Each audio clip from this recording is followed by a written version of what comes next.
আমার দেশের কত ধনী আল্লাহ পাওয়ার জন্য মাহে রমজান আসলে মক্কায় দৌড়ায়, মদিনায় যায়, কয় মক্কায় নামাজ পড়বো, মদিনায় নামাজ পড়বো।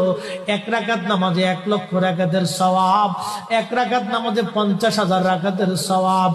ওমরা করে মক্কায় কাটায় সময় মদিনায় কাটায়, মক্কায় কোরআন খতম দিতে চায়, মদিনায় কোরআন খতম দিতে চায়।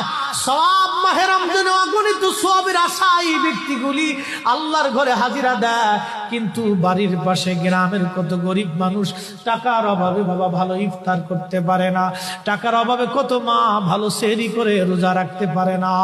এই ধনীরা এই গরিব মানুষের ঘরে খাবার না দিয়ে আল্লাহরে পাওয়ার জন্য মক্কা মদিনায় দৌড়ায়। আল্লাহ ডাক দেখো, বান্দা একবার মরে দেখ, কায়দা মতো জুতা দিয়ে পিটামো, আমার বান্দারা না খেয়ে ইফতার করবে, আর তুই আল্লাহ পাওয়ার জন্য মক্কায় আইছো, এমন আল্লাহ আমি ধরা দেব না। কথা বলেন ঠিক না? আমার দেশের